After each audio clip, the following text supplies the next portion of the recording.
Banyak orang worry mengenai Danantara ya, Danantara apa ini barang, nggak jelas tiba-tiba muncul, tiba-tiba jadi barang besar, eee, dan ternyata menggunakan uang dari hasil memalakin para menteri dan sebagainya, tapi itu di negeri Konoha teman-teman ya.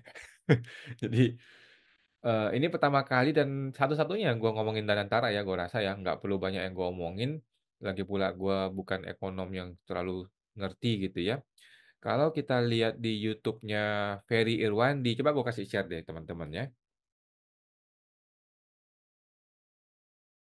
Nah, ini kayak si Malaka Project nih, tempatnya si Ferry Irwandi. Dia memahami dan antara dengan mudah, dibuat, dikemas dengan satu satire yang luar biasa menyakitkan hati. Maksudnya maksudnya satire gitu lah ya, satir gitu lah ya. Eee Memberikan penjelasan yang mudah dipahami, tetapi intinya ngejek gitu ya. Tapi itu pemahaman gua ya, mudah-mudahan teman-teman yang lain tidak merasa ini ejekan gitu ya. Oke, komentarnya nih, "Segmen baru nih Bang, hitung-hitung merubah stigma bertanya sama dengan bodoh," gitu ya. Heeh. Berdasarkan historis pengelolaan dana Asabri, Jiwasraya, Taspen yang terbukti korupsi, resikonya lebih tinggi ditilik pejabat Indonesia yang terbiasa korupsi secara sistematik. Waduh. Oke, teman-teman tinggal nonton aja ya si Malaka ini, nggak usah nonton, memahami Danantara dengan mudah. Kemudian Pak Raymond Chin nih, Raymond Chin, surat terbuka untuk Danantara nih. Intinya dia mau ngomong, "Hati-hati bro, hati-hati, Danantara ini hati-hati." Intinya dia mau ngomong itu ya. Gue sih nggak dengar sampai jelas, sampai lengkap ini ya, oke. Jadi agak-agak worry gitu ya, banyak orang worry mengenai Danantara ini, termasuk gue juga. Bahkan gue berani taruhan teman-teman ya, kalau teman-teman mau taruhan sama gue ya, gue mau taruhan. Kita kasih waktu 5 tahun. Kita kasih waktu 5 tahun, Danantara pasti jadi hancur lebur, kacau balau, bahkan dia bisa jadi biang kerok kekacauan investasi, bahkan dia bisa justru menjadi potensi untuk jalur masuknya kehancuran dari pemerintahan Mulyono ya di Konoha Universe. Ini kebetulan gue lihat, eee postingannya bapak kita yang terhormat ya, Bapak SBY ya, Bapak Susilo Bambang Yudhoyono, mantan presiden. Sekarang cuman di Indonesia teman-teman ya, negara mantan presiden, bisa cawe-cawe, bisa ribut, bisa aktif ngomongin perpolitikan, perekonomian masa kini ya. Di negara lain nggak ada ya, di negara Amerika begitu Trump naik, yang lain udah selesai, udah nggak ada cerita ya, cuman di Indonesia.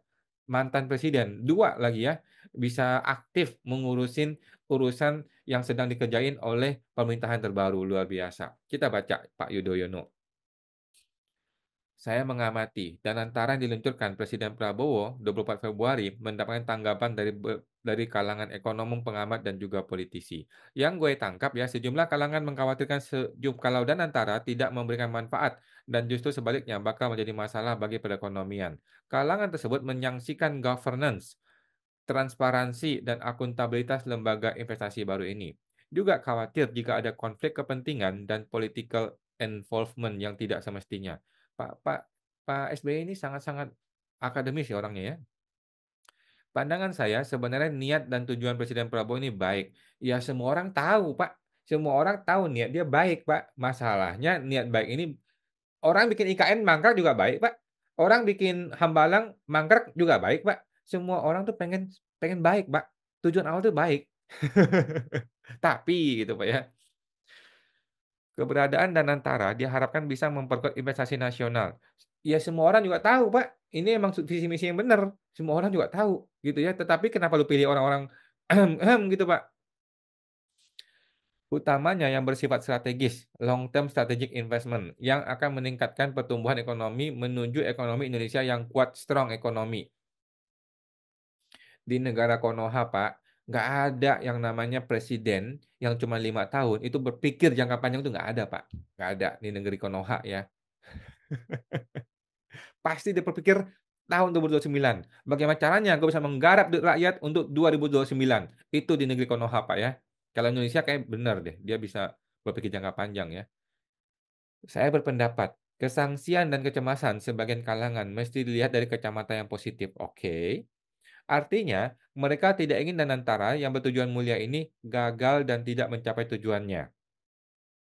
Setuju, Pak, setuju. Saya termasuk orangnya ya. Saya termasuk orang yang cemas, tetapi saya setuju dengan Pak SBY ya. Saya juga adalah orang yang bertujuan mulia agar tidak ingin ini gagal dan tidak mencapai tujuannya, tapi gue berani taruhan bahwa ini akan gagal, oke? Tapi bukan berarti gue pengen ini gagal ya. Terhadap suara rakyat seperti itu, justru mesti membuat para pengelola Danantara tertantang dan mesti pula membuktikan bahwa kecemasan rakyat itu tak akan terjadi. Setuju ya, setuju banget. Ini adalah mental dari seorang coach dari pelatih voli ya. By the way, Pak SBY ini punya tim voli yang barusan menang Pro Liga tahun lalu ya. Bukan Pro Liga ya, Live Voli ya. Karena gue ini pemain voli, jadi gue tahu ya. Jadi dia punya tim yang juara nasional. Jadi dia ini punya mental seorang juara Pak SBY ini ya. Kuncinya Danantara harus benar-benar memiliki good governance. Good governance apa, Pak? Yang mimpin orang-orang seperti itu? Good governance dari mana? Kok nggak boleh diaudit? Kalaupun mau diaudit dengan cara-cara yang nggak beres, bagaimana mau good governance, Pak? Pak SBY. Ekspertis kecakapan para pengelola Danantara. Bagaimana bisa ekspertis, Pak? Yang mengelolanya siapa? Kan kita bisa lihat orang-orang itu, Pak. Track record-nya kan bisa kita lihat, Pak. Masa mantan koruptor ditaruh di posisi tinggi di Danantara, Pak? Tapi di Konoha setahu gue ya. Economic and business judgment yang tepat dan prudent. Pak, bagaimana bisa lu membuat business judgment yang tepat dan prudent kalau di atasnya orang-orang ini adalah orang-orang yang punya kepentingan bisnis, punya kepentingan duit, punya kepentingan untuk koruptor. Bagaimana bisa dia membuat business judgment yang tepat dan prudent? Nggak masuk akal, Pak. Akuntabilitas dan transparansi. Bagaimana bisa akuntabel dan transparansi, Pak? Kalau pengelolaannya tertutup. Kalau tidak boleh diaudit oleh independen. Kata Pak Prabowo boleh diaudit oleh siapapun kapanpun. Tapi kan di undang-undang nggak begitu. Ujung-ujungnya omong kosong, Pak. Omong-omong doang nih para pejabat ini gimana, Pak SBY? Kepatuhan pada apa nih? Pranata hukum. Pak SBY suka menggunakan kalimat-kalimat yang bahasa dewa ya. Ini kalau orang tukang becak gimana bisa mengerti ini? Apa itu expertise, economic prudent judgment apa itu? Tolong dong Pak, gunakanlah bahasa bumi, jangan pakai bahasa langit. Dan ada progres yang positif dari waktu ke waktu. Ini kan mau jangka panjang Pak ya. Kalau mau jangka panjang, sulit untuk dapat progres positif dari waktu ke waktu yang jangka pendek nggak bisa. Nah, tetapi kalaupun error, pasti selalu dipakai alasan kan kita jangka panjang. Nah, pasti itu alasannya nanti kalau memang nanti error ya. Pengelolaan Danantara juga mesti bebas dari konflik kepentingan. Lah bagaimana bisa bebas konflik kepentingan, Pak? Bos di atasnya Prabowo, Mulyono, sama SBY. Di bawahnya orang-orang dia lagi, orang-orang yang berhutang budi. Gimana, Pak? Gimana bisa bebas dari konflik kepentingan? Aduh sih Pak SBY ngomong doang di Twitter. Politics free dan kemaju apa ini politics free? Aduh, Pak SBY pakai bahasa langit lagi. Kita coba cari di Google apa itu politics free. Politics free zone. Politics free. What is the meaning of free politics? Politics freedom has been described as freedom from oppression and coercion and absence of this. Apa ini? Ya, intinya bebas dari pengaruh politik gitu Pak ya maksudnya Pak ya. Mudah-mudahan gua nggak salah tangkap ya. Nggak bisa Pak. Bos-bos paling atasnya politikus semua Pak. Dan kemajuannya secara berkala diinformasikan kepada masyarakat. Nah, gue mau tanya Pak. Ini udah 1 minggu nih Pak. Udah 1 minggu. Ngapain aja tuh orang-orang di Dewantara? Ngapain aja? Coba kita mau tanya. Kemajuannya apa? Udah seminggu nih. Keputusan-keputusan penting apa yang sudah dilakukan oleh para petinggi Dewantara? Kan udah ada duitnya nih. Duit udah masuk dong. Hasil dari palakan-palakan dari para menteri nih, dari para instansi nih, udah masuk dong. Ngapain aja sekarang? Udah 1 minggu nih. Udah ngapain, Pak? Coba tanya mereka, Pak. Dikasih dong kepada kita semua, Pak. Informasinya kepada masyarakat, Pak. Kepada publik. Kita mau tahu. Udah ngapain aja mereka? Coba kita nonton ya. Bagaimana komentar-komentar dari netizen. Saya nggak cemas, Pak. Saya yakin dan percaya dan antara memang tujuannya untuk dikorupsi rame-rame. Memang kampret juga ini para para netizen kita ini ya. Pada nggak beres nih ya. Kepercayaan yang sulit didapat di tengah maraknya korupsi dan koruptor yang ditangkap. Apakah nantinya Danantara bisa mengalahkan Pertamina? Mungkin kalau orang-orang yang bermasalah dengan korupsi ada di situ, finalis OCCRP aja diberi semangat. Pesimis lah, Pak. Gue juga kaget dan syok ya. Seorang presiden terpilih bisa mengatakan, "Hidup Jokowi!" gitu ya, di sebuah meeting besar di hadapan seluruh rakyat Indonesia. "Hidup mantan presidenku." Memang goblok ya itu negeri Konoha punya presiden itu ya. Kok bisa begitu dia ngomongnya ya? Gua nggak pernah nggak lu dengar mantan presiden mengparodikan, "Hidup mantan presidenku!" di negara lain selain Konoha Universe, teman-teman. Kalau di Amerika, jangankan dia kasih panggung kepada mantan presiden, dikasih kentut sama dia, sama si Trump tuh ya. Joe Biden udah nggak punya panggung di Amerika. 1 detik setelah dia sudah tidak menjabat, sudah nggak punya panggung. Tapi di negeri Konoha, aduh, finalis OCCRP, diduga koruptor besar, bisa loh dibilang, "Hidup mantan presidenku!" oleh presiden yang sedang menjabat, coy. Nih, Liga Korupsi Indonesia, Pertamina 900 triliun, gila lu. Selama manusia yang satu ini dan antek-anteknya terlibat dalam kegiatan apapun, sangat dimungkinkan akan menimbulkan malapetaka. 30 dari Jepang, 30 dari Korea, 120 dari Singapura. Katanya sih oknum mantan presiden ya. Government should be as transparent as Kenya's wife's Grammy dress. Apa itu maksudnya? Oke. Bagaimana dengan alasan ini, Pak? Sangat wajar dan kan rakyat khawatir katanya. Ternyata ada peristiwa yang memang di luar ekspektasi publik, yang kemudian sentimennya menjadi negatif di market. Di antaranya bisa dilihat dari IHSG ya. Di pasar modal itu yang memerah. Mengapa itu bisa terjadi? Menurut saya salah satunya Danantara. Begitu hadir, pengelola yang dilantik dan dipilih oleh Prabowo itu belum apa-apa sudah melakukan pelanggaran. Pelanggaran terhadap konstitusi kita. Undang-Undang Kementerian Negara dengan tegas menyebutkan bahwa menteri itu tidak boleh merangkap, bukan hanya komisaris, tapi lembaga yang dibiayai oleh APBN. Danantara dibiayai oleh APBN, betul. Dan ternyata CEO Danantara, si Mr. Rosan, itu juga merangkap sebagai Menteri Investasi. Begitupun dengan COO Doni Oskaria. Dia adalah Wakil Menteri BUMN. Jadi dengan terang-terangan ya pemerintah menunjuk orang-orang ini yang dengan cara melanggar konstitusi. Bagaimana mungkin investor atau calon mitra kerja dan antara bisa percaya? Karena diawali dengan cara yang tidak baik. Ke depan, kita patut meragukan Danantara. Kalau caranya seperti ini, mampus. Beli gas kosong, beli Pertamax, isi Pertalite, bayar-bayar polisi. 2025 Indonesia di atas Jepang dan Inggris. Endasmu katanya.